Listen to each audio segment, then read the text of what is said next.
labdarības akcija nāca līdzās Ziemassvētkos, 5. decembrī viesnīcā Rīdzene notika sirsnīgs pasākums. Tajā tika prezentēts Ziemassvētku dziesmu audiodisks, kas tapis bērniem ar īpašām vajadzībām, muzicējot kopā ar sabiedrībā zināmiem mūziķiem.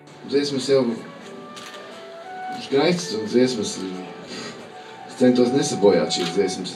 Es nemēģināju varbūt tik ļoti parādīt, kā es māku viņām izdarīties tur un cik smalks oranžējums uztaisīt. Tas man nebija mērķis šoreiz. Tas man bija kādreiz agrāk tāds mērķis. Bet man bija vairāk vēlme, lai šie dzirdētāji vairāk tā kā iemācās un nebaidās studijā nākt iekšā. Kā bija pagājušajā gadā, es jūtu tādu bišķiņu uztraukumu, tā kā tādu nezustātu. Un šogad arī daži nāca no studijas ārā teica, kā, vai tad viss jau? Man bija tāds mērķis, lai tādi, kādi mēs esam, cik samācījušies, tādi mēs arī esam tādā diskā. Neko tur daudz tā neķiemiķot, neuztaisties labākiem. Nometnē labi strādājāt ļoti, jo atšķirības starp nometni un starp studijas ierakstu bija ļoti liela.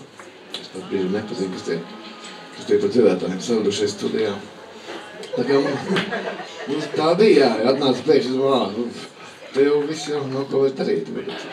Šogad pirmo reizi fonds nāca līdzās izdevis arī savu kalendāru. Tajā publicētas 12 autoru labākās fotogrāfijas, kas uzņemtas vasaras radošās nometnes laikā Kurzemes jūrmalā.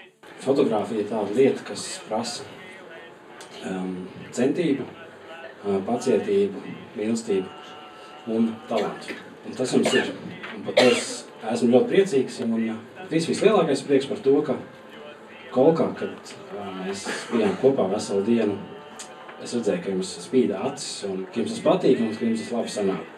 Un tad vēlreiz apsveicu ar kalendāru un visi, kas dodas projām no Latvijas ar lidmašīnu, aicināti ir lidostā apmeklēt mūsu jauko fotoizstādi, kur ir 27 bildes. Labdarības akcijas laikā Latvijā simtiem cilvēku saņems bērnu un jauniešu darinātās Ziemassvētku apsveikuma kartiņas. Savukārt Tirdzniecības centrā Spice decembrī notiks Ziemassvētku labdarības tirdziņš, kurā varēs iegādāties bērnu darinātas Ziemassvētku dāvaniņas.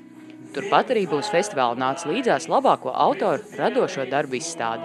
Bet droši vien pats emocionālākais notikums būs Ziemassvētku labdarības koncerts Doma baznīcā 11. decembrī. Šis laiks savā prieku māca izsauļot to.